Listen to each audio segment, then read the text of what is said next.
à tous, bienvenue sur Public Sénat, ravi de vous retrouver pour une nouvelle semaine dont va plus loin. Au VPL spécial Gilets jaunes, ce soir, nous traiterons plusieurs angles. Dans notre grand débat, nous essaierons d'analyser les racines du problème. Tout est parti d'un mécontentement contre le trop-plein de taxes. Aujourd'hui, ce sont toutes les institutions qui sont visées et le président Macron que certains veulent renverser.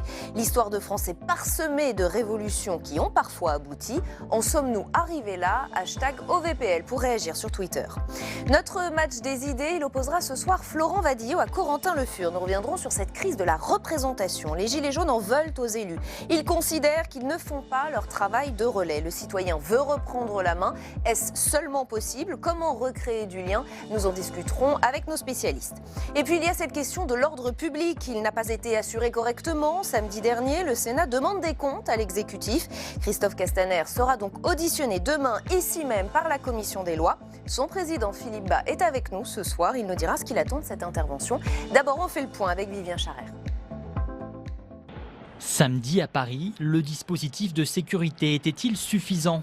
Ces scènes de violence interrogent. Face au pillage des magasins et aux incendies de voitures, les forces de l'ordre ont rapidement été dépassées. Ce matin, à la radio, Laurent Nunez a reconnu le caractère inédit de ces violences, mais assume le dispositif mis en place. On avait 4600 policiers gendarmes qui étaient mobilisés, avec un dispositif qui protégeait les institutions, avec un périmètre d'exclusion, un dispositif qui encadrait les Champs-Élysées et un dispositif d'intervention mobile partout autour de ce périmètre pour pouvoir intervenir en cas d'exaction. Donc les forces de l'ordre ont été conduites à s'éclater et ça a pris forcément du temps pour rétablir l'ordre, mais à 20h, il n'y avait plus d'incident. Certains syndicats des forces de l'ordre déplorent, eux, les sous-effectifs pour gérer cette situation insurrectionnelle. Ils demandent à l'avenir un renfort de l'armée pour la surveillance statique des lieux de pouvoir. On avait pour tout 500 collègues gendarmes mobiles et CRS pour faire le réel maintien de l'ordre. Donc nous, ce qu'on demande, c'est tout simple, c'est que l'armée puisse venir tenir ces points pour que mes collègues qui sont les professionnels du maintien de l'ordre, de la guérilla urbaine, fassent ce travail. Faire intervenir l'armée et le retour de l'état d'urgence sont pour l'heure écartés par le gouvernement et le président du Sénat. Le rôle de l'armée, c'est d'abord de défendre le pays et nos concitoyens contre des menaces extérieures dans la lutte contre le terrorisme. Ils ne sont pas là pour dire l'ordre public, sinon il faut proclamer l'état de siège. Face aux violences, la réponse est aujourd'hui judiciaire. Au moins 57 prévenus sur 360 suspects sont poursuivis ce lundi devant le tribunal correctionnel de Paris. Et on va aller plus loin ce soir avec notre invité Philippe Bas. Bonsoir, merci d'avoir accepté notre invitation. Je le disais, président de la commission des lois au Sénat, sénateur LR de la Manche, ancien ministre et secrétaire général de l'Élysée. C'est important, on verra pourquoi. Pourquoi avoir demandé cette audition? Quelles sont les questions que vous comptez poser demain à Christophe Castaner et à Laurent Nunez? D'abord, c'est le travail parlementaire. Nous avons une mission de contrôle. Elle est inscrite dans la Déclaration des droits de l'homme et du citoyen. Elle est aussi importante que notre mission législative. Et à chaque fois qu'il y a des événements qui le justifient, nous entendons les ministres. Et nous allons donc le faire tout naturellement demain, après les images de dévastation, les agressions physiques violentes, les dégradations des biens qui ont été commises dans la journée de samedi. Donc l'exécutif doit rendre des comptes. Je le disais comme ça en introduction, j'ai raison, vous demandez des comptes à l'exécutif. Ouais, c'est une démarche naturelle. Et d'ailleurs, c'est exactement ce que dit la Déclaration des droits de l'homme. La société a le droit de demander compte à tout agent public de son administration. C'est l'article 15. Donc les questions seront précises. Par exemple, autour de l'Arc de Triomphe, on a beaucoup dit qu'il n'avait pas été sécurisé, que ça fait partie des problèmes posés par le dispositif de samedi dernier. D'abord, il faut dire vous serez précis, j'imagine, qu'en matière de sécurité, l'art est difficile. Et si nous avons des questions à poser, nous nous garderons bien de faire les réponses avant d'avoir obtenu celles du ministre et du secrétaire d'État. Il est certain que les violences qui ont été constatées montrent un débordement non seulement de la manifestation elle-même, mais aussi un débordement des forces de sécurité. Et pourtant, je tiens à leur rendre hommage pour leur sang-froid, leur maîtrise et leur professionnalisme. Mais c'est l'organisation du dispositif qui suscite des questions. Et en effet, nous aurons des questions précises à poser sur la manière dont l'accès aux Champs-Élysées, depuis un périmètre assez éloigné de l'avenue, a été filtré dès le matin en demandant à chacun de produire sa carte d'identité, ce qui pour un certain nombre de personnes s'est montré assez dissuasif. Donc beaucoup ont essayé de contourner ces filtrages et se sont retrouvés par petits groupes un peu partout dans le périmètre des Champs-Élysées, sans être sur les Champs-Élysées eux-mêmes. Figurez-vous qu'on a pu lire cette information, qu'il y avait 500 personnes sur les Champs-Élysées et plusieurs milliers alentour. Et donc, au fond, c'est un dispositif qui s'est révélé par rapport aux Champs-Élysées assez poreux, avec des essaims de frelons qui sont allés répandre leur venin un peu partout alentour dans les conditions qu'on a vues. Sur les débordements, Benjamin Griveaux a donné un début de réponse ce matin sur France Inter. Il nous dit on a fait le choix de préserver les vies humaines plutôt que les biens matériels. C'était sous-entendu soit l'un, soit l'autre. C'est un argument qui vous paraît crédible ? Écoutez, si on en est là à devoir choisir, il faut choisir les vies humaines. Mais la question est, comment se fait-il qu'on se soit trouvé dans une telle situation? Après tout, des manifestations beaucoup plus nombreuses peuvent se produire à Paris. Il est vrai que celles-ci sont spécifiques. Ce ne sont pas des syndicats avec leurs services d'ordre, avec leurs interlocuteurs pour la préfecture de police. Ce sont les gilets jaunes venus des 4 coins du pays et qui ne sont pas membres d'une organisation qui peut assurer elle-même une part de la sécurité des manifestations. C'est ce que nous voulons apprécier en entendant le ministre. Est-ce que, au fond, les partis qui ont été pris par la préfecture de police sont les bons choix? Est-ce que des enseignements peuvent être tirés de ce qui s'est passé? Est-ce qu'en cas de nouvelles manifestations, on va maintenir ce dispositif qui a été perforé en plusieurs points, ou est-ce qu'on a déjà conçu de nouveaux moyens d'éviter les débordements? Si on se parle franchement, Philippe Bas, est-ce que vous soupçonnez, oui ou non, le gouvernement d'avoir laisser pourrir la situation, d'avoir peut-être laissé place à ces débordements, notamment pour discréditer le mouvement? Je ne procède jamais par soupçon. Je pense qu'on doit à la vérité, à la clarté, à la transparence du débat démocratique, de rechercher d'abord les faits et la vérité. Ensuite, on interprète évidemment les éléments qu'on a recueillis, mais il est trop tôt pour pouvoir se prononcer de cette manière sur le déroulement des opérations. Vous avez été ministre et secrétaire général de l'Élysée. Est-ce que ça fait partie des raisonnements qu'on peut avoir au plus haut niveau de l'État? Des consignes plus ou moins laxistes, ou laisser passer, ce n'est pas grave, ça nous arrange qu'il y ait le désordre, ça fera pencher l'opinion pour le gouvernement plutôt que pour les manifestants. Est-ce que ce sont des choses qui se disent au plus haut niveau de l'État? Un gouvernement qui procéderait ainsi serait totalement dépourvu du sens de l'État. Les risques sont beaucoup trop importants. Et quand on a la responsabilité suprême, l'ordre public, c'est un enjeu vital, ce sont des vies humaines. Et je dois dire, avant d'être un système d'organisation technique avec les forces de l'ordre, c'est du dialogue. C'est un dialogue politique. C'est comment faire pour prévenir un tel mécontentement, d'enfler semaine après semaine et de recueillir auprès de nos concitoyens un tel taux de soutien. Et là, je dois dire que le langage qui consiste à dire je vous comprends, les fins de mois sont difficiles et j'ai de la compassion pour vous, mais je ne changerai rien, je garde mon cap. Une taxation n'est pas une réforme. C'est avec un orgueil mal placé et un excès d'amour-propre qu'on refuse ce préalable qui, je crois, est nécessaire, mais pas suffisant. Qui consiste à reporter, faire un moratoire, suspendre les mesures de hausse de la taxation des carburants. Et après, engager un vrai dialogue. Et ce faisant, le faire essentiellement avec les forces syndicales de ce pays, avec les forces politiques de ce pays, avec le monde associatif, avec les représentants des élus locaux. Vous voyez les maires qui gardent la confiance de la population dans un contexte où les représentants élus sont en général jugés éloignés des préoccupations des gens. Si on en revient à cette audition de Christophe Castaner, est-ce qu'il vous semble à la hauteur de la situation? Est-ce que vous considérez qu'aujourd'hui il est un bon ministre de l'Intérieur et qu'il ne doit pas démissionner comme certains le demandent? Nous sommes au milieu de la tempête.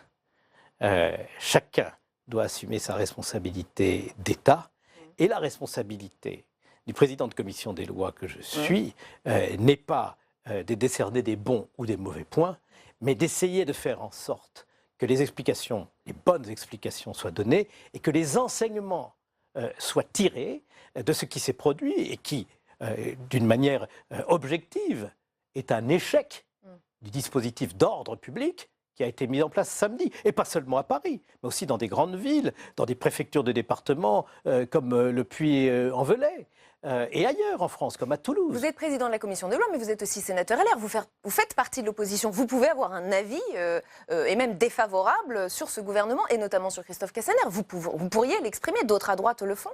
J'ai un avis défavorable sur ce gouvernement qui n'a échappé à personne, et néanmoins, je pense que j'exerce une responsabilité qui m'impose de ne pas ouvrir de polémiques inutiles dans une situation aussi tendue que celle que nous constatons pour mon pays. Et samedi prochain, vous êtes d'accord avec Gérard Larcher, pas l'armée, pas l'état d'urgence? Mais si nous en étions là, ça signifierait que nous sommes dans une véritable guerre civile. Je crois qu'il faut donner ses chances au rétablissement d'une situation normale dans notre pays, mais encore une fois, la clé n'est pas seulement les mesures prises en matière d'ordre public, c'est le dialogue. Et là, s'il y a vraiment une exigence, insistance, que nous devons tourner vers le président de la République et son gouvernement, c'est ne soyez pas autistes. Écoutez, vous avez tout un pays qui est en train de vous dire qu'il ne se sent pas entendu, il ne se sent pas respecté. Et vous lui dites, je ne touche à rien, je garde les caps et je ne ferai pas évoluer les décisions que j'ai prises. Ça n'est pas possible. Il ne suffit pas d'être élu pour pouvoir faire tout ce qu'on veut pendant 5 ans. Encore faut-il, en démocratie, savoir écouter l'expression populaire. Merci infiniment Philippe Bas d'avoir été notre invité ce soir. Je rappelle que la commission des lois que vous présidez auditionne donc demain le ministre de l'Intérieur et son secrétaire d'État. Édition spéciale d'ailleurs sur Public Sénat demain dès 16h avec Delphine Girard et moi-même. Au VPL spécial Gilets jaunes continue. On va passer au match des idées. Il va opposer Florent Vadillo à Corentin Le Fur. On va s'arrêter sur cette crise de la représentation justement qui est une des causes profondes du mouvement. Les Gilets jaunes sont nés hors de tout canal habituel. Pourquoi ? Eh bien parce qu'ils n'ont plus confiance ni en leurs élus ni en les organisations syndicales. Pourtant, tous étaient reçus à Matignon aujourd'hui. Samia Dechir. C'est un mouvement qui leur échappe, mais les représentants des partis politiques sont reçus avant les Gilets jaunes à Matignon.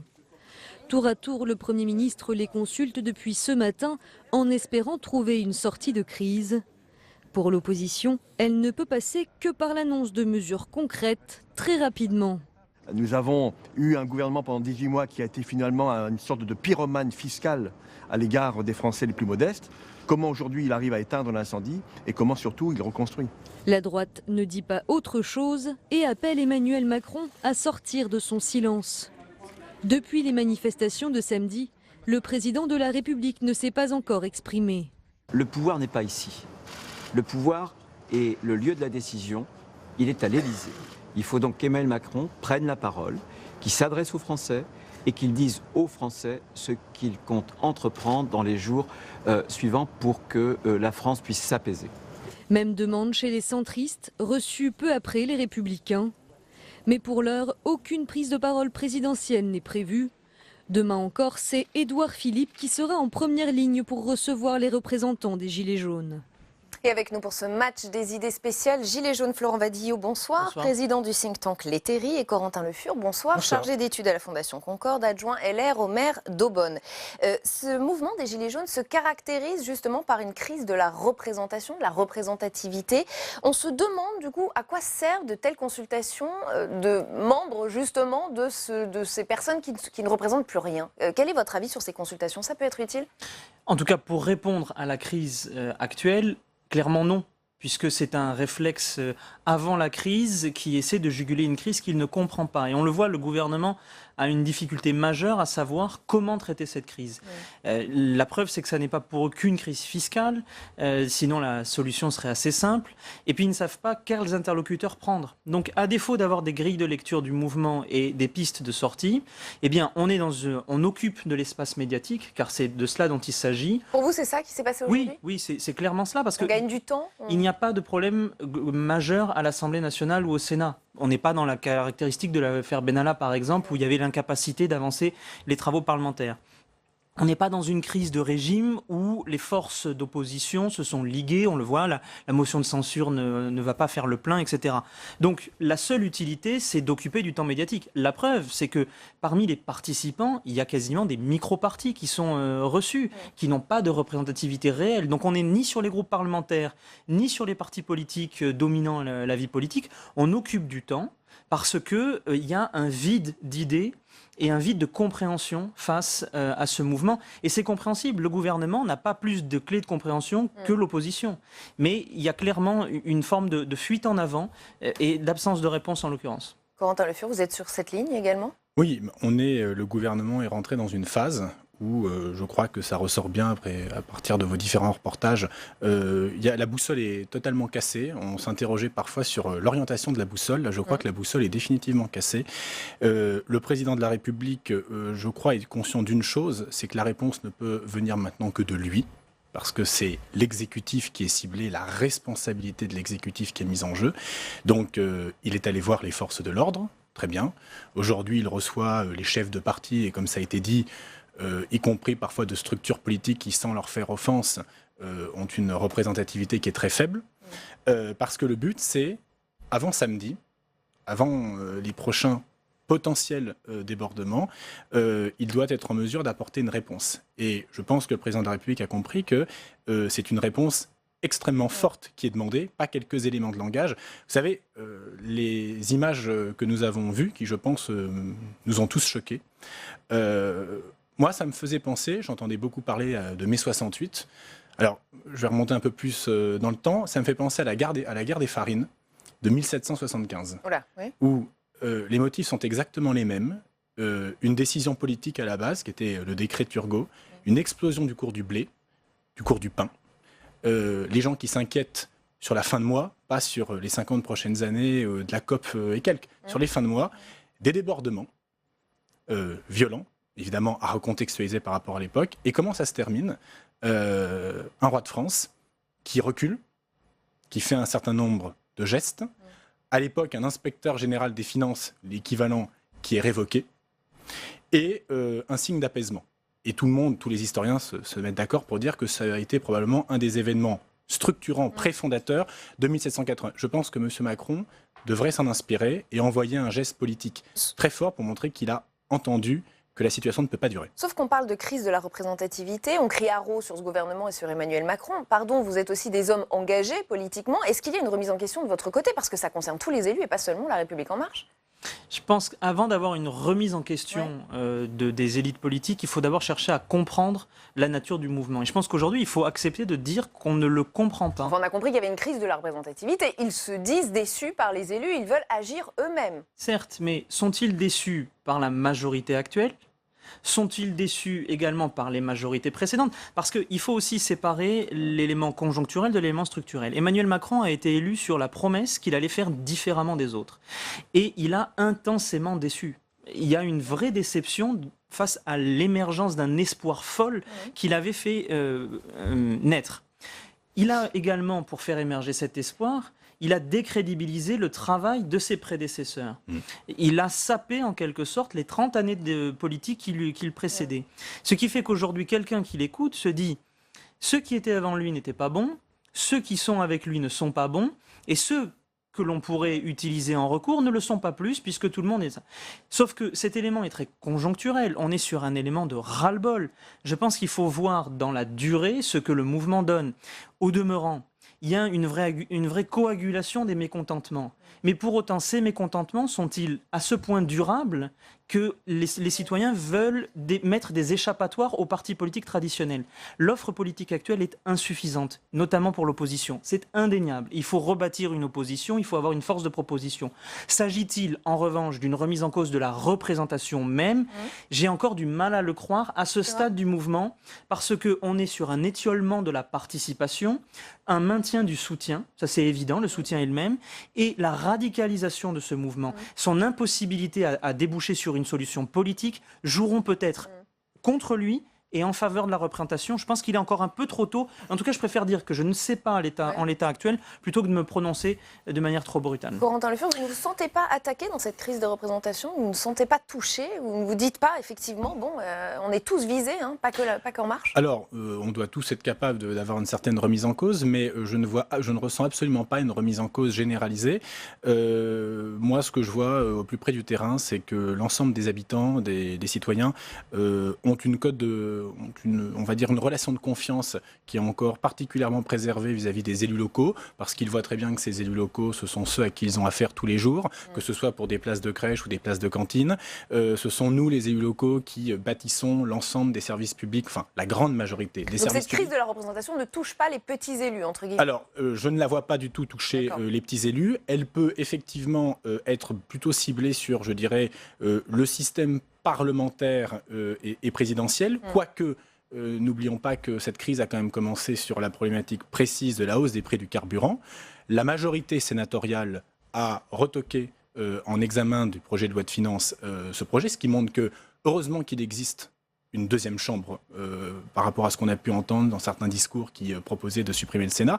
Par exemple, je pourrais dire qu'aujourd'hui, ce sont aux députés de la majorité d'assumer leurs responsabilités et au cours de la seconde lecture, de ne pas remettre la hausse des prix. Donc moi, je ressens plutôt une colère ciblée sur les grands élus, ce qu'on pourrait appeler les barons de la République. Ouais. Cette crise des Gilets jaunes, c'est aussi le résultat d'un affaiblissement important des corps intermédiaires, un affaiblissement imputé à Emmanuel Macron. La critique est récurrente. Et ici, au Sénat, certains ont tiré la sonnette d'alarme dès le début du quinquennat. Je vous invite à regarder cette archive de la sénatrice Marie-Noëlle Lienemann, invitée de l'édition spéciale de Public Sénat. C'était le jour des sénatoriales et ça remonte. On voit bien qu'Emmanuel Macron considère que les élus locaux, les syndicats, les structures qu'on appelle les corps intermédiaires dans notre société seraient des vieilleries dont notre démocratie pourrait se passer. Or, ça, c'est extrêmement dangereux. Florent Badéo, c'est intéressant de réécouter ça aujourd'hui. C'est en septembre 2017. Et beaucoup déjà alertaient sur le fait qu'Emmanuel Macron était en train d'affaiblir les corps intermédiaires. Aujourd'hui, j'ai envie de dire, il récolte ce qu'il a semé pour vous? En partie. Il faut je pense, séparer le bon grain de l'ivraie, puisqu'on est sur la métaphore frumentaire. Il y a évidemment chez Emmanuel Macron une volonté de passer outre les corps intermédiaires. Et le premier élément, ça a été la réforme du Code du travail, où on l'a vu, ont disparu des instances de dialogue social, ont été amoindries des capacités de ces instances-là, tout à fait déterminantes. Donc, premier élément, et Marie-Noëlle Lienemann avait raison de signaler cela. Néanmoins, on ne peut pas imputer à Emmanuel Macron la disparition de la représentativité syndicale, alors même que les élections professionnelles se succédant, on voyait un affaissement du taux de participation, un affaissement de la représentativité, et que le thème des organisations syndicales françaises qui ne sont pas suffisamment représentatives est un thème qui est très ancien. Macron lui-même les avait court-circuités parce qu'il avait compris cela. Évidemment. Là où Emmanuel Macron commet une erreur majeure, c'est que lorsque le patron de la CFDT tend la main au gouvernement, c'est-à-dire il prend un risque personnel très fort, un risque personnel et syndical. Emmanuel Macron ne l'écoute pas. Et Laurent Berger pourrait justement offrir au gouvernement une planche de salut, une voie de sortie. Mais le gouvernement qui n'a pas dans son logiciel le dialogue avec ses corps intermédiaires n'a pas compris la chance qui lui était offerte, au risque même de discréditer la CFDT.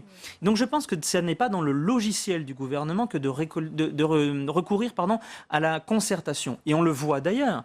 Ils ne savent pas parler aux Gilets jaunes, ils ne savent pas s'adapter à leurs interlocuteurs, ils calent en quelque sorte des process classiques de responsables politiques anciens qui parlent, ou techno, qui parlent à leurs égos. Ça n'est pas le cas. Corentin Le Fur, vous dites vous aussi qu'Emmanuel Macron, finalement, c'est parce qu'il a tellement affaibli les corps intermédiaires qu'aujourd'hui il est dans un face-à-face direct avec les Français? Emmanuel Macron a toujours été dévoré par son hubris, comme disait Gérard Collomb avant de claquer la porte. Et on voit bien que c'est un personnage profondément orgueilleux qui a toujours été convaincu qu'il allait pouvoir, seul, avec quelques fidèles, faire du passé table rase. Sauf qu'aujourd'hui, la table est toujours rase. Il a effectivement affaibli un certain nombre de corps intermédiaires avec beaucoup de mépris. Nous, les élus locaux, nous avons appris ce soir que la réunion qui devait avoir lieu demain à 18h avait été annulée. J'ai envie de dire que là, sur le coup, la crise des Gilets jaunes a bon dos. Donc on voit qu'on est dans une continuité permanente du mépris des corps.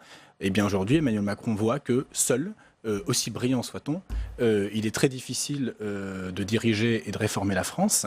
Et étant donné que aujourd'hui nous attendons toujours les résultats concrets, factuels qu'il nous avait promis, dans son intérêt, mais ça n'a pas beaucoup d'intérêt, mais plutôt dans l'intérêt de la République, il aurait la sagesse, il devrait avoir la sagesse dans les temps très courts de revenir vers les corps intermédiaires, de les consulter. Et les corps intermédiaires qui se seraient discrédités eux-mêmes pendant des années, ce que nous dit. C'est pas qu'ils se sont discrédités, c'est que sur la question syndicale, puisque là le 6 décembre, on a les élections syndicales, enfin professionnelles en France, simplement la France a toujours été caractérisée par un faible taux de participation aux élections professionnelles, et il est vrai, une culture syndicale qui avait davantage tendance, contrairement par exemple à l'Allemagne, qui est un pays que je connais bien, à la contestation qu'à la négociation.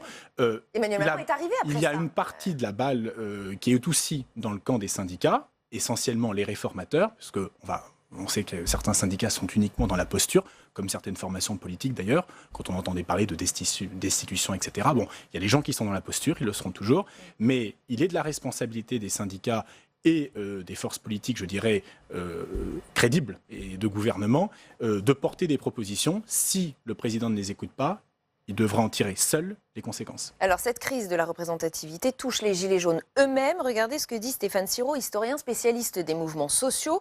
Une meilleure représentativité est une revendication forte chez les Gilets jaunes, à tel point qu'ils ne parviennent pas eux-mêmes à se trouver des leaders suffisamment représentatifs. Écoutez ce gilet jaune interrogé hier dans l'émission C'est politique sur France 5. C'est très révélateur du problème de leadership qui touche le mouvement. Benjamin Cauchy, clairement, vu qu'il n'a pas été voté dans les 8, a envoyé des SMS, clairement, en disant si vous ne me mettez pas dans les 8, je fais tout péter, je fais avec des menaces, clairement. Donc ça, c'est pas... Moi, des gens comme ça, genre, je ne veux pas qu'ils me représentent. Moi, il faut des gens qui aient un maximum de transparence, qui n'aient pas un passé politique, un passé de syndicat ou autre. On est le peuple. Vous vous rendez compte du rejet? Cette crise de représentativité va tellement loin qu'ils n'arrivent plus à se faire confiance entre eux-mêmes et ils ne veulent personne qui soit issu d'un parti ou d'une organisation syndicale. Ça va extrêmement loin, c'est inédit. Oui, je pense que c'est très lié au mouvement lui-même. C'est-à-dire le mouvement a eu une émergence spontanée qu'on n'a pas vraiment vu venir sur les réseaux sociaux, etc.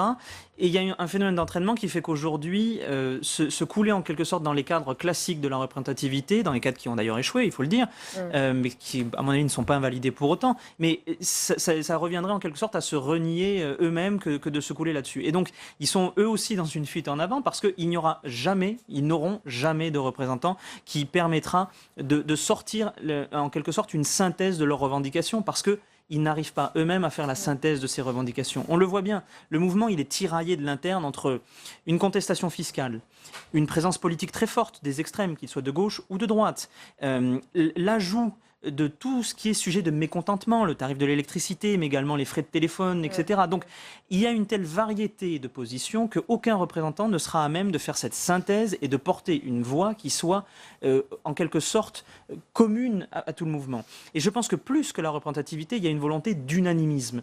Or, l'unanimisme, ça ne peut pas fonctionner sur un mouvement aussi décentralisé que cela, parce que ça s'organise, l'unanimité. Et donc, soit le mouvement arrive à se mettre, en quelque sorte, dans un principe organisationnel plus fort, et dans ce cas-là, il devrait être accompagné parce que ça demande beaucoup d'expertise. Et puis c'est tout ce qu'ils rejettent. Mais voilà, le problème, c'est qu'ils ne veulent pas cela. Donc je pense que c'est aussi cela la difficulté de la représentativité, parce qu'il n'y a pas grand-chose à représenter. En tout cas, il n'y a pas de cohérence à représenter. Mais or, la représentativité, exactement. C'est vraiment l'enjeu du mouvement. C'est-à-dire qu'aujourd'hui, on voit que le mouvement des Gilets jaunes, dont la colère de base est totalement légitime, aurait tout intérêt à passer à une nouvelle dimension, qui serait une dimension plus politique et moins contestatrice.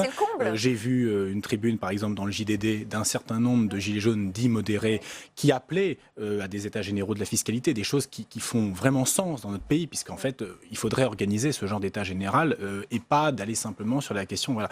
Le problème, c'est que la nature consubstantielle et sociologique du mouvement n'étant pas aujourd'hui prête à adopter une hiérarchie ou des représentants, le mouvement reste éparse et peu identifiable. Et vraiment, ce mouvement, c'est l'enjeu essentiel pour moi dans les prochains jours, c'est qu'ils arrivent à neutraliser leur base radicale, qui alimente aussi les dérives que nous avons vues, qui passe sur une approche de programmatique et pas uniquement contestataire.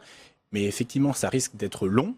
Et aujourd'hui, personne ne peut savoir véritablement comment le mouvement va évoluer. Va-t-il se transformer en une structure politique pour les plus modérés ? Mais ensuite, quel va être l'avenir de la branche la plus radicale qui, en fait, on l'a compris, est plus intéressée par le chaos que par l'évolution de quoi que ce soit. Mais par exemple, aujourd'hui, le mouvement des Gilets jaunes devrait prendre ses responsabilités aussi, puisqu'on parlait des responsabilités du président de la République. Il est hors de question que la France soit mise, entre guillemets, dans le chaos au niveau parisien chaque samedi. Il faudrait que les mouvements des Gilets jaunes constatent qu'ils sont dépassés par les casseurs.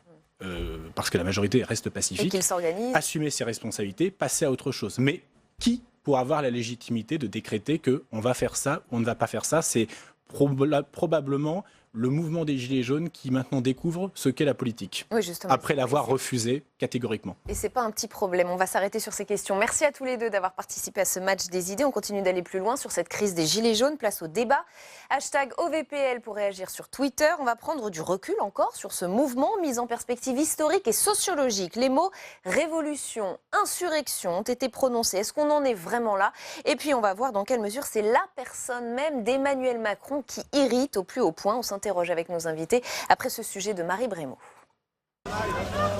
Pendant que Paris brûle, Emmanuel Macron, de l'autre côté de l'Atlantique, prend la parole. Ce qui s'est passé aujourd'hui à Paris n'a rien à voir avec l'expression pacifique d'une colère légitime.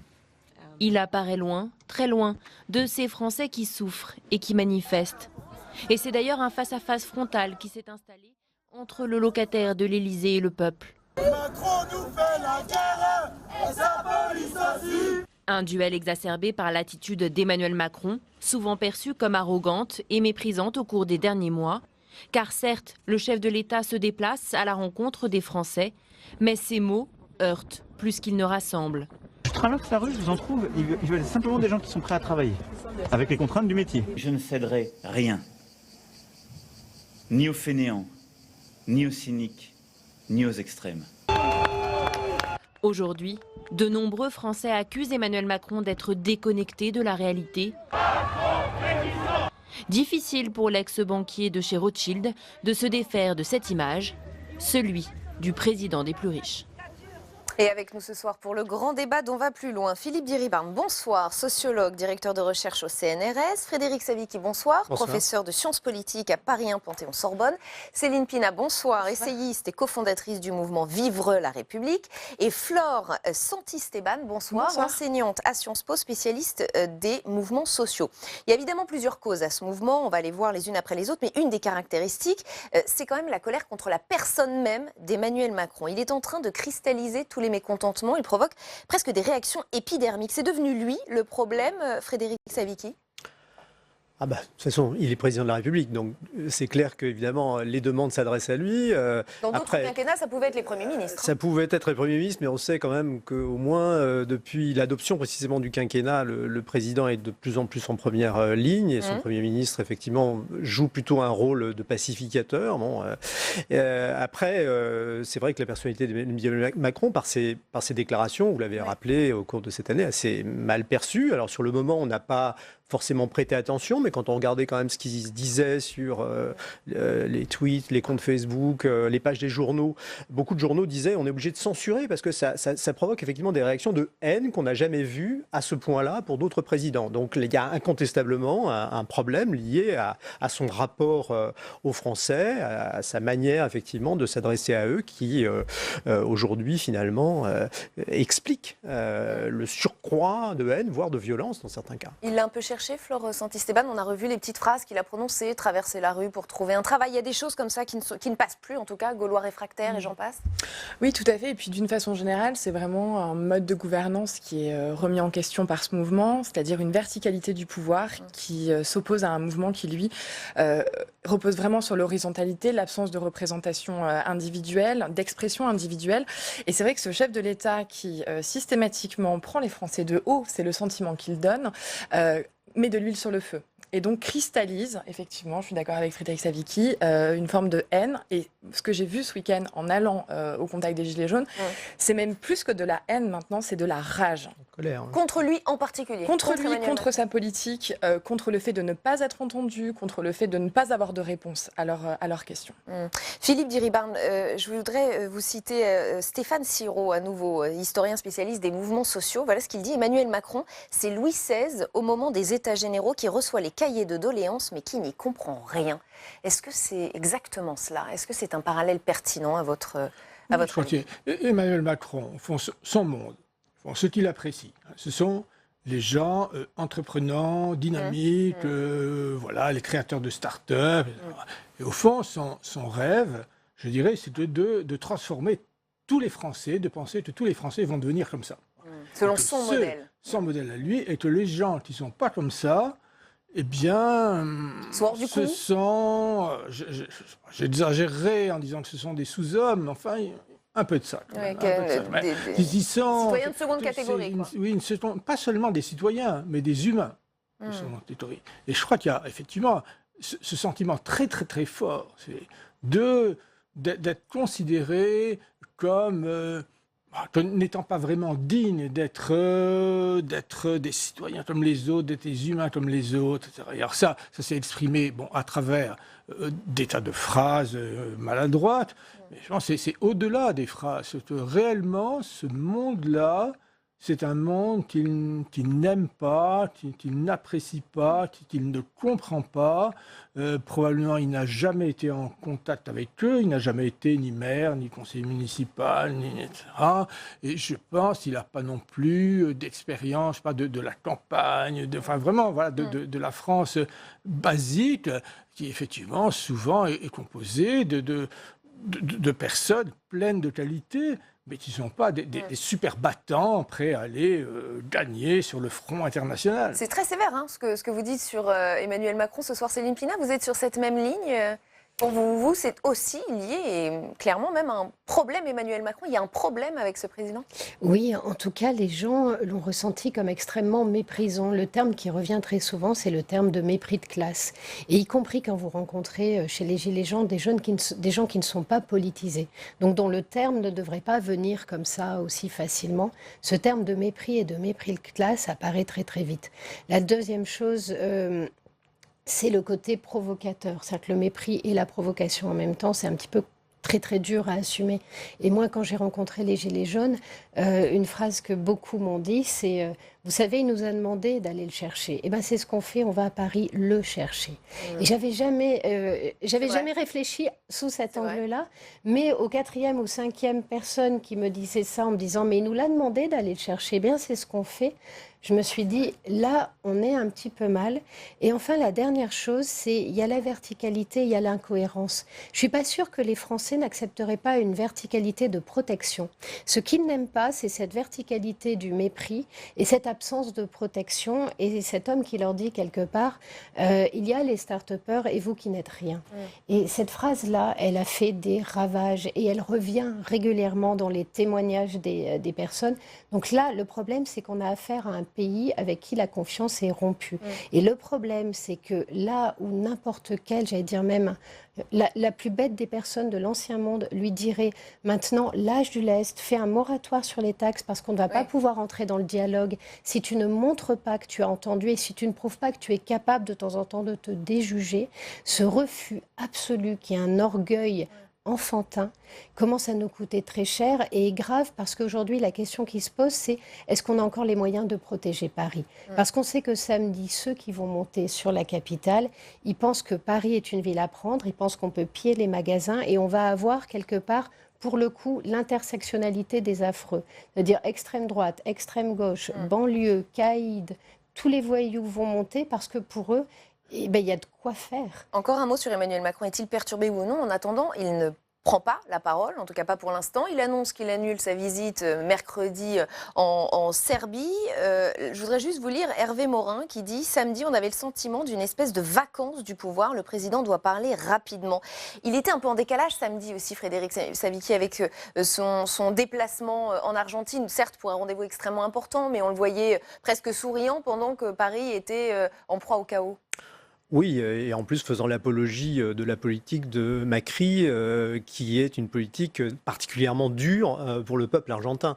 Mais je dirais que le problème, il est que le président s'est quand même beaucoup exprimé dans les jours qui ont précédé. Il a grillé toutes ses cartouches. Oui, c'est-à-dire que la colère qui s'est exprimée, pas seulement à Paris, mais ailleurs aussi, samedi, elle est aussi la réponse au fait que les Français ont eu de ne pas avoir été, enfin ceux qui sont mobilisés, avoir été clairement entendus. Donc là, il est bien en peine, effectivement, j'allais dire, de reprendre la main, d'autant plus qu'on retrouve ce qu'on disait tout à l'heure. Pour reprendre la main, il faudrait une annonce forte. Et cette annonce forte, il se refuse à la faire. Il se refuse à la faire à cause de, j'allais dire, son habitus de classe, pardonnez-moi ce terme emprunté à Bourdieu, mais aussi parce qu'il est obsédé par le contre-modèle Hollande. C'est-à-dire, il a... Celui qui a reculé. C'est un petit... Surtout pas être... Voilà, il ne faut pas faire comme François Hollande. Il faut...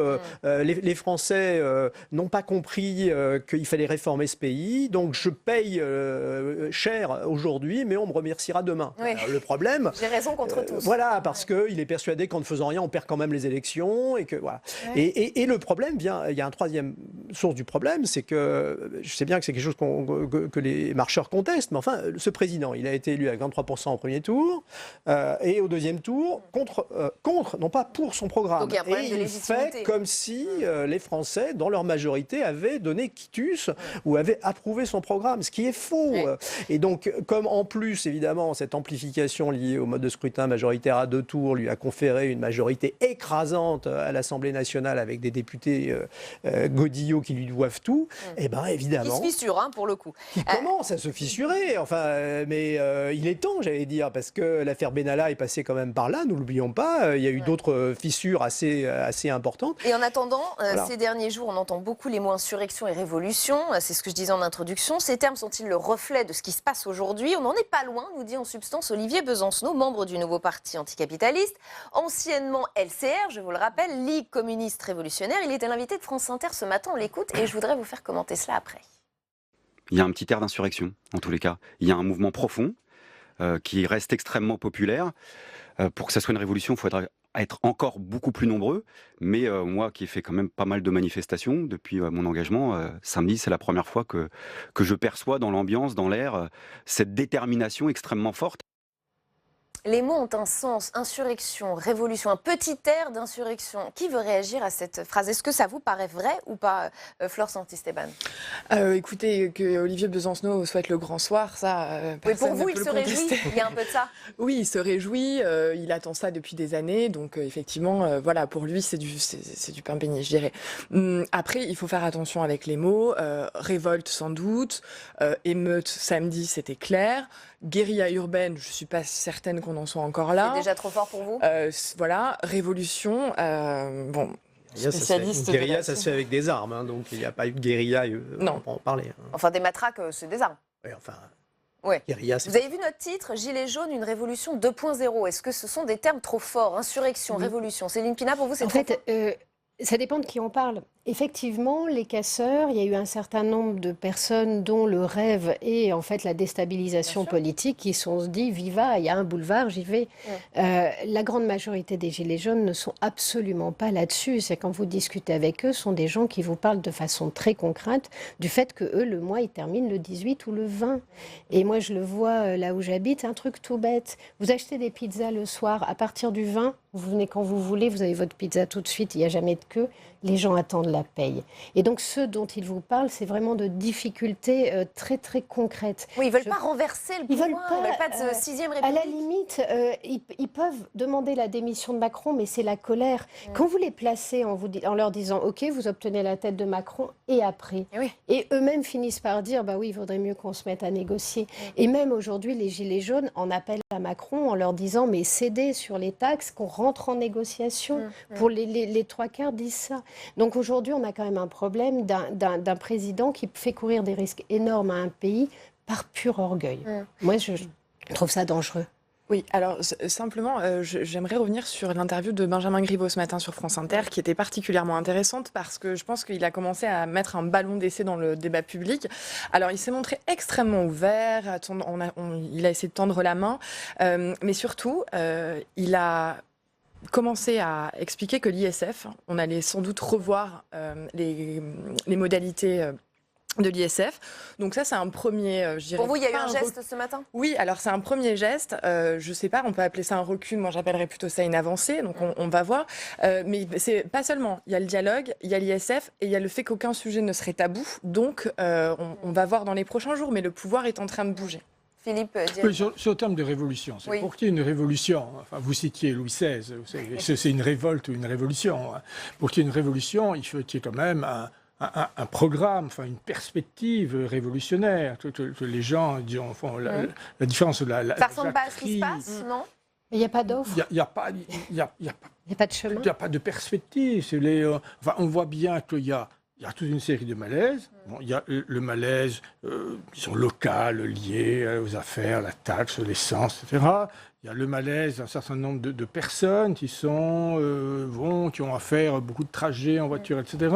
Donc la mobilité, le pouvoir d'achat. Voilà. Puis il y a un malaise plus global, le malaise du pouvoir d'achat. Il y a une crise de représentation, on en parlait tout de même dans le match des idées juste avant. Il y a aussi un manque de confiance dans les élus, dans les corps intermédiaires. Tout à fait, oui, mais tout ça fait de la révolte. Mais pas une révolution. Enfin, de la révolution. Au fond, la révolution, où trouve-t-on ailleurs, si vous voulez, de la révolution ? Alors, est-ce qu'on peut dire que les Italiens ou les Autrichiens sont en train de faire une révolution ? Peut-être. Enfin, on peut discuter, parce qu'en tout cas, ils veulent des grands changements, ils ont un programme, ils font des choses. Là, les Gilets jaunes n'en sont pas du tout là. Enfin, vous évoquiez tout à l'heure l'élection présidentielle. Et au fond, on peut dire effectivement que si on additionnait Mélenchon et Marine Le Pen, on avait une partie très plus Poutou, etc., une partie extrêmement importante du corps électoral, mais ils étaient absolument incapables de se rassembler pour définir une perspective permettant de faire une révolution. Donc on est dans cette situation dans laquelle le malaise est grand, le malaise grandit, on voit bien qu'il faut changer beaucoup de choses, mais quoi, comment ? On ne sait pas. Et donc, la révolution n'est pas pour demain. Il n'y avait pas tant de monde que cela dans les rues aussi. Hein. On était à moins de 150 000 personnes samedi et un soutien indéfectible des Français. Je voudrais qu'on regarde encore quelques chiffres. C'est le dernier sondage Harris Interactive. 72% des Français soutiennent le mouvement des Gilets jaunes, ce qui est énorme. Et le soutien reste inchangé depuis 15 jours. 79% des Français jugent que le mouvement des Gilets jaunes pourrait devenir insurrectionnel. Alors, pas une révolution, mais une insurrection ou pas, Frédéric Savicki ? Je n'y crois pas, mais l'histoire, par définition, elle ne se répète jamais. Mais si on prend un exemple dans l'histoire relativement récente de la France, 68. Et 68, à l'époque, beaucoup de gens espéraient, mais aussi diagnostiquaient une révolution. Qui ne s'est pas produite, mais en 68, c'était quand même 10 millions de Français qui étaient en grève pendant un mois à peu près, une économie totalement bloquée. Donc bon, et le gouvernement a fini par trouver la voie de la négociation, de la concession. On a dissous, on a provoqué une nouvelle élection législative, et puis ensuite, l'histoire est repartie. Donc, qu'il puisse y avoir des émeutes multiples, incontrôlées ici ou là, des débordements, c'est tout à fait possible, mais une insurrection, ça veut dire quelque chose qui est coordonné. Pour l'instant, il n'y a pas de coordination, il n'y a pas une organisation qui fédérerait, même ça simplement, qui fédérerait. Moi, je prends souvent l'analogie avec le mouvement 5 étoiles en Italie, qui a commencé comme ça, c'est-à-dire que c'était des mobilisations locales assez fortes, et Beppe Grillo a réussi à, en quelque sorte, fédérer ce mouvement, et ça s'est fait parce qu'il y avait un leader qui avait une vraie légitimité, un vrai charisme, et puis il y avait aussi une plateforme numérique qui permettait de voter, qui permettait d'échanger. Il y avait un seul blog unique. Là, pour l'instant, on est très loin de ça. Donc, il y aurait des moyens de coordonner ce mouvement, mais il y a des divisions profondes qui apparaissent d'ailleurs, localement comme nationalement. Donc, évidemment, brouillon, quoi. Voilà, c'est pas brouillon, c'est que forcément, ces gens qui se réunissent derrière une revendication négative, on veut du pouvoir d'achat, on refuse, etc. Ils ne sont pas d'accord sur les solutions. Joindre au mouvement, les lycéens, peut-être les étudiants. On a vu aussi des incidents à Aubervilliers ce matin. Si ça commençait à toucher les banlieues, on pourrait peut-être se reposer la question, non ? On pourrait se reposer la question, mais Rebecca Fitoussi, vous avez raison de vous interroger sur la nature de ce mouvement, essayer de trouver et de définir le bon terme. Il y a beaucoup de bêtises qui sont dites en ce moment dans le débat public, et en particulier, j'entends les termes de jacquerie ou de poujadisme. On n'est pas du tout là-dessus. Ce n'est pas un mouvement anti-impôt, entendons-nous bien. Il ne demande pas la fin de l'impôt, il demande juste un impôt mieux réparti et avoir et c'est c'est un mouvement contre l'injustice fiscale, non pas contre la pression fiscale. Ça, c'est vraiment très important de le souligner. Oui, c'est vrai, ils ne disent pas qu'ils veulent arrêter de payer des impôts. Non, ils ne le disent pas du tout. Et même la troisième revendication des Gilets jaunes, c'est une plus grande progressivité de l'impôt sur le revenu. Donc on n'est pas du tout sur un mouvement anti-impôt, une jacquerie ou du poujadisme. On l'a un peu caricaturé, ce mouvement. Ils ne veulent pas renverser les bases de la société. Ils se sentent sacrifiés. Ce qui est intéressant, et c'est là où la violence prend corps, c'est qu'en fait, ils ont le sentiment que leurs représentants, au lieu de d'incarner ce qu'ils sont, les a sacrifiés. Et qu'en fait, ils se sentent en trop. Et les 70 ou 79% de Français qui les soutiennent ont le sentiment que c'est pareil, qu'en fait, ce gouvernement s'intéresse à 10% de la population, que ça n'est pas eux. Et surtout, ce sont des gens qui travaillent. En fait, j'allais dire, c'est le corps actif de la société. Ce sont ceux qui produisent. Ce sont vraiment les hommes et les femmes du quotidien qui, aujourd'hui, ont l'impression qu'on les a laissés pour compte. Et c'est très juste ce que vous disiez, mais on n'entend pas non plus ce dont il parle aussi d'aménagement du territoire. Il y a un point qui revient de façon systématique, c'est la question des déserts médicaux. Donc c'est aussi l'abandon de l'aménagement du territoire au profit d'une hyper-concentration dans les centres, Sauf que là, pour le coup, le gouvernement actuel hérite d'une situation et il est en train d'y travailler, en tout cas c'est ce qu'il Oui, dit. mais tous ces phénomènes de concentration, il les accentue en parlant uniquement de rationalisation et j'allais dire pas de la vie des gens sur les territoires. Alors, vous faites parfaitement ma transition avec cette troisième partie, parce qu'il y a une autre question qui se pose. Est-ce que c'est un mouvement de la province contre les grandes villes, des classes modestes contre les classes aisées? Éric Charme, chercheur à Lyon, nous dit ceci sur France Info. Ce n'est pas la France périphérique contre la France des métropoles. Paris est la seule ville qui est citée de façon péjorative parce que Paris incarne l'élite nationale, les riches. Fin de citation. Samedi, beaucoup de sites symboles de richesse ont été visés, ça ne vous a pas échappé.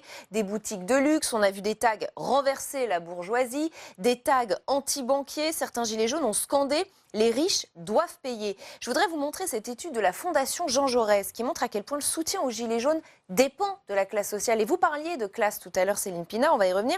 Gilets jaunes, la lutte des classes réactivées, c'est le titre de RTL. Et regardez les chiffres, 29% des cadres interrogés soutiennent le mouvement, quand 62% des ouvriers interrogés le soutiennent. Est-ce que oui ou non, il y a une forme de lutte de retour des classes, Philippe Diribar? Je crois. Enfin, il y a une grande promesse qui a été faite, et qui a été faite bien avant le gouvernement actuel, qui a été faite il y a déjà au moment de la construction de l'Europe, auquel on a dit, on va développer une concurrence mondiale, grâce auquel on va augmenter l'efficacité économique. L'efficacité économique, on va produire de la richesse. Cette richesse, on va la redistribuer.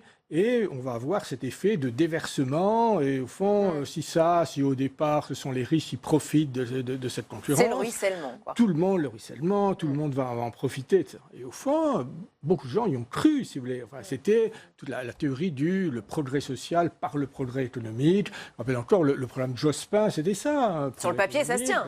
Et alors, sur le papier, ça se tient. Quand on ne regarde pas comment ça se passe vraiment. Parce qu'il y avait l'hypothèse très très forte, c'était de tous les gens. On allait éliminer les poches d'inefficacité. Alors que les gens qui étaient dans les poches d'inefficacité, ils allaient trouver un autre emploi meilleur. Mais en fait, souvent, ce qui s'est passé, c'est que les gens qui étaient dans les poches d'inefficacité, une fois qu'ils perdaient leur emploi, ils n'en ont pas retrouvé d'autres. Ou alors, ils ont retrouvé des emplois pires que celui, disons, qu'ils ont perdu. Et maintenant, je crois qu'on a fini par se rendre compte que le gouvernement actuel, finalement, a radicaliser cette promesse, en disant, voilà, on va donner de l'argent aux riches, mais du coup, les riches vont créer des emplois, il y aura ce ruissellement, tout le monde va en profiter, etc. Bon, en fait, on s'aperçoit maintenant que cette belle promesse, disons, n'est pas tenue. Alors, elle n'est pas tenue en France, elle n'est pas tenue dans le monde, elle n'est pas tenue en Europe, elle n'est pas tenue aux États-Unis, elle n'est pas, etc. Donc, on est dans une situation dans laquelle tous les sursis en disant qu'elle n'est pas tenue, mais elle va l'être, etc. Au fond, c'est comme appels à la patience. Voilà, de la fin du Parti communiste, la fin du communisme soviétique. On disait, oui, le communisme n'a pas encore donné, tout ça, c'est bien fait, mais ça va venir, etc. Et bien, à un moment, on s'aperçoit que non, finalement, que la promesse, c'est une promesse mensongère, et que, voilà. Alors là, c'est quelque chose qui se manifeste sous des formes différentes dans les divers pays industriels, développés, etc. Et alors, en France, oui, ça cette manière, disons, française, parce qu'il y a d'autres pays dans lesquels on a plus habitude, on discute, on dialogue, etc. En France, il y a quand même l'habitude du pouvoir de rester droit dans ses bottes. Vous vous rappelez Juppé ou l'affaire du CPE, et dans lequel, finalement, on négocie, mais il faut que ça aille vraiment très très mal pour qu'on négocie. Donc on endort les peuples, quoi, Frédéric Savic. Cette révolte populaire, elle a pris plusieurs formes dans différents pays. Ça a été l'élection de Trump aux États-Unis sur la base, en partie quand même, d'un programme de promesses de Make American Great Again. En Grande-Bretagne, c'est le Brexit, quand même. En Italie, c'est la conjonction du mouvement 5 étoiles. Un combat contre les élites. Il y a aujourd'hui, effectivement, clairement, une partie de la population. Donc c'est le retour de la lutte des classes ou pas? Vous iriez jusqu'à écoutez, la lutte des classes. Les classes sociales n'ont jamais disparu. Quand on étudie concrètement la répartition des chances d'accès à la réussite scolaire, au patrimoine, à la fortune, les classes, elles existent. Simplement, effectivement, elles ne sont pas forcément... Les acteurs sociaux n'en ont pas forcément conscience. Et le débat public de ces 15-20 dernières années a plutôt mis l'accent sur les questions d'identité, sur les questions de laïcité, etc., et a occulté la question sociale. Là, ce qui se passe aujourd'hui, en France et ailleurs, c'est le retour de cette question sociale. C'est le retour de la question des inégalités. Inégalités, bien sûr, en matière fiscale, inégalité de patrimoine, inégalité de revenus, inégalité d'accès aux services publics. Tout ça, aujourd'hui, revient par la fenêtre après avoir été longtemps mis à distance parce que les gouvernements successifs menaient des politiques très, très proches sur le plan économique et social et donc cherchaient à se distinguer, à se différencier sur d'autres thématiques. Eh ben non, il y a un moment, ça marche plus parce qu'effectivement, la promesse du ruissellement, elle n'est pas là et que les inégalités se creusent. Et ce gouvernement les a creusées encore un peu plus. Les études récentes ont montré que la politique fiscale menée depuis 2017 avait abouti au surenrichissement des plus riches. C'est même pas des riches ou des cadres supérieurs, c'est vraiment c'est des 0,1% de la population, tandis que pour les retraités, ça a été la CSG, pour les fonctionnaires, c'est le gel consécutif de leur salaire depuis maintenant 8 ans. Voilà, c'est tout ça qui remonte aujourd'hui, c'est vous n'avez pas tenu vos promesses et évidemment vous n'avez... Alors ça c'est le grand problème, c'est que pour les syndicats, mais surtout pour les partis de gauche en particulier qui devraient pouvoir entre guillemets profiter de la situation, il y a le discrédit, il y a le manque de confiance qui fait que c'est l'auto-organisation ou la violence qui est vue comme le seul moyen de faire bouger les choses. C'est même très embêtant parce qu'il y a un refus des Gilets jaunes de s'organiser. Il y a un refus des Gilets jaunes quelque part de passer du contre au pour et d'essayer de proposer un chemin parce qu'ils voient ça comme une récupération. Or, s'il n'y a pas à un moment donné de débouché politique, tout cela ne sert à rien. Mais on avait une femme gilet jaune sur France 2 hier qui disait mais après tout c'est les politiques qui sont payés pour ça, pour proposer des solutions. Nous on vous dit le problème, c'est à vous d'apporter les solutions et c'est pas faux. Oui, mais j'allais dire par exemple à un moment donné on ne peut pas abandonner toutes ses responsabilités. C'est-à-dire aujourd'hui si les gilets jaunes donnent un mot d'ordre en disant on monte sur Paris, il va quand même falloir qu'ils assument aussi le fait qu'il faut bien des services d'ordre, qu'il faut un petit peu s'organiser. Et définir un parcours. On ne peut pas être spontané en permanence quand on voit ce que ça donne. Eux-mêmes n'ont pas envie de ça. Mais moi, je voulais revenir, il me semble que ce qui est le plus important, c'est vraiment la trahison des clercs.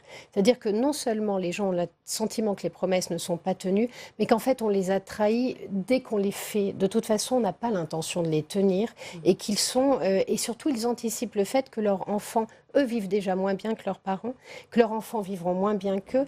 Donc, on leur demande des sacrifices, mais on ne leur propose quelque part aucune alternative, aucun débouché, aucune progression et aucun espoir.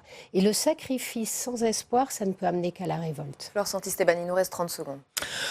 Alors, un chiffre, dans notre pays, 20% des plus riches détiennent 40% du revenu disponible. Donc, tant qu'on n'aura pas réussi à résoudre ce problème, on continuera à avoir une colère sociale qui est légitime et justifiée. Et c'est la fin de ce grand débat. Merci à tous les quatre d'y avoir participé. Fin de cette émission. On se retrouve demain dès 16h, exceptionnellement, pour suivre ensemble l'audition de Christophe Castaner au Sénat. Puis il y aura un débrief spécial jusqu'à 19h30.